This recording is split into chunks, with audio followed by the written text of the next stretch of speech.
Baik, bertemu lagi di praktikum ekologi hutan. Kali ini kita akan belajar pada latihan 1 tentang penentuan luas kuadrat tunggal minimum dengan spesies area curve. Latihan 1 ini bertujuan untuk membuat SAC atau spesies area curve, suatu komunitas pohon hutan dan menentukan luas kuadrat tunggal minimumnya. Bayangkan teman-teman diminta untuk mengukur atau membuat deskripsi pada suatu kawasan hutan yang luas. Apakah teman-teman sanggup untuk menyensusnya atau mengukur secara keseluruhan? Seringkali kita tidak mampu melakukannya, sehingga terpaksa kita lakukan sampling atau pengambilan peta ukur sampelnya saja. Nah, sampling yang dianggap baik adalah sampling yang representatif, artinya mewakili kondisi maupun variasi populasi secara keseluruhan. Kemudian kita bayangkan jika kita ingin membuat satu saja peta ukur untuk mewakili variasi jenis suatu komunitas pohon yang luas, maka berapakah ukuran peta ukur tersebut secara minimalnya atau yang paling kecil? Salah satu cara untuk mengetahuinya yaitu dengan menggunakan metode SAC atau Species Area Curve. Meskipun demikian, tidak hanya SAC ya, artinya ada beberapa metode lain yang bisa kita gunakan dengan kelebihan dan kekurangannya masing-masing. Lalu apa itu SAC?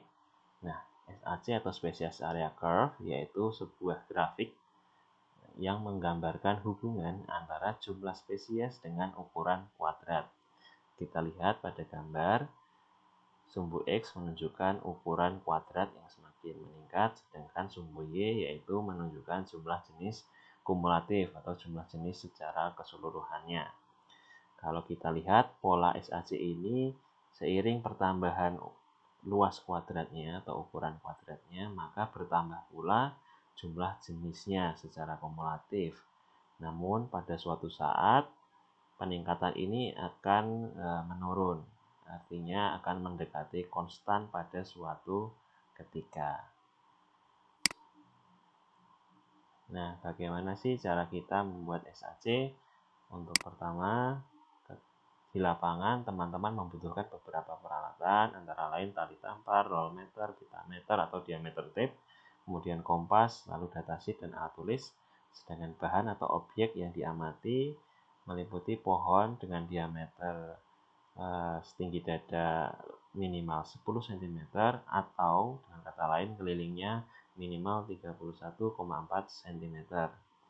Selain itu juga kita mungkin memerlukan kertas milimeter block untuk membantu mengilustrasikan atau membuat gambar datanya.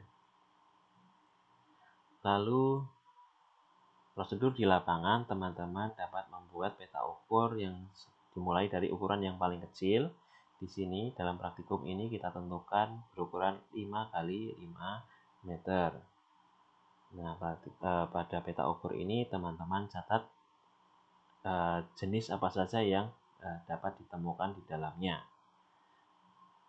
Kemudian pada peta ukur kedua, ukurannya lebih luas 2 kali lipatnya, yaitu 5 x 10 meter.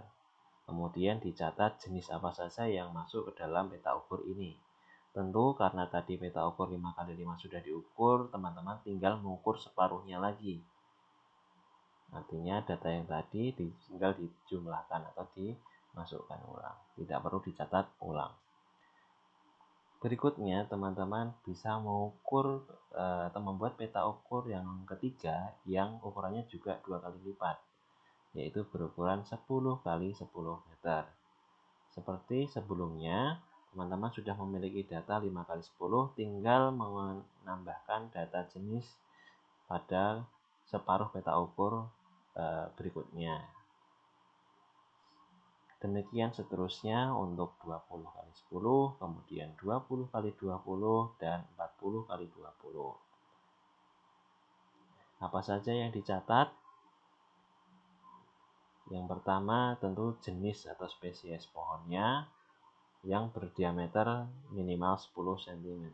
Otomatis teman-teman juga harus mengukur diameter meskipun tidak di catat, hanya untuk mengetahui apakah pohon yang teman-teman ukur itu memenuhi kriteria sebagai pohon yang akan dicatat.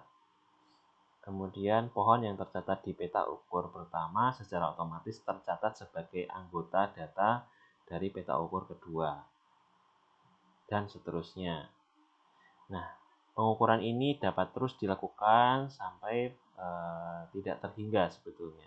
Namun, secara asumsinya, teman-teman bisa menghentikan pengambilan data, atau pengambilan data bisa dihentikan ketika pertambahan jumlah spesiesnya sudah tidak signifikan. Artinya ketika ditambah ukuran peta ukurnya, jumlah spesiesnya tidak bertambah lagi atau pertambahannya tidak signifikan, sehingga pengambilan data bisa dihentikan pada saat itu, meskipun mungkin baru 3 peta ukur, 4 peta ukur, atau mungkin baru 5 peta ukur.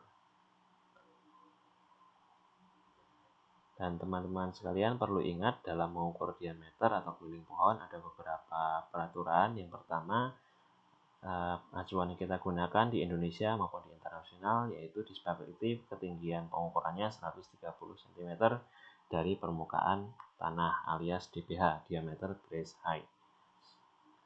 Kemudian pada kondisi pohon berdiri tentu berbeda ketika pohonnya tegak, pohonnya miring, maupun pada kondisi lahan atau tanah yang miring sangat curam.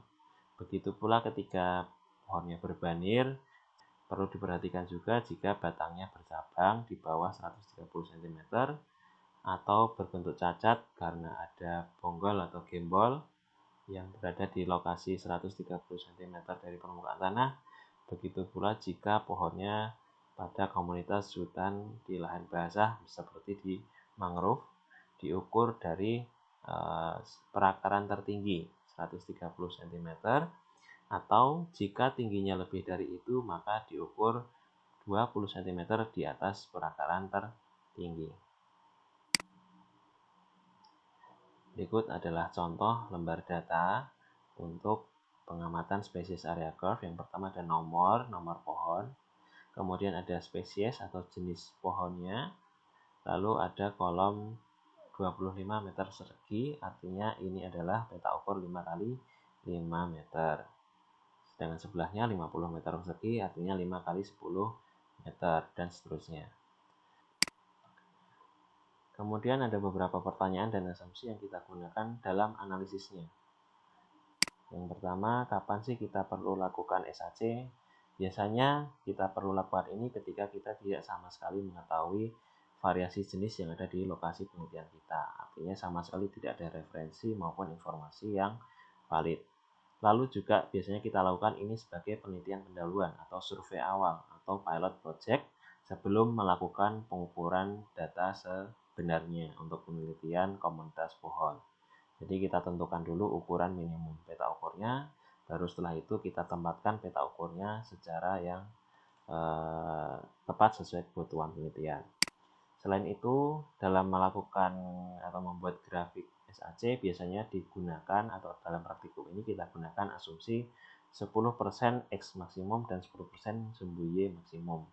Artinya kita menggunakan acuan bahwa setiap pertambahan ukuran 10 kali lipat akan terjadi kenaikan jumlah jenis 10 kali lipat. Nah, ini kita gunakan acuan berdasarkan referensi IUCN, yaitu Conservation Target.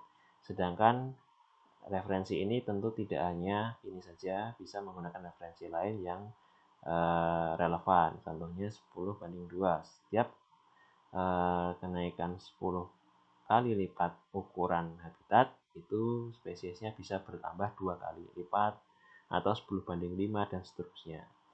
Sebetulnya ada banyak referensi lain yang bisa kita gunakan, hanya saja kita pilih salah satu yang umum digunakan, yaitu 10 kali 10 atau 10%. Baik, demikian pengantar tentang SAC atau Species Area Curve. Teman-teman bisa menyimak cara analisis datanya atau cara membuat grafiknya pada video lainnya yang tersedia. Semoga bermanfaat, tetap sehat selalu, dan sampai jumpa pada video atau pertemuan berikutnya. Salam.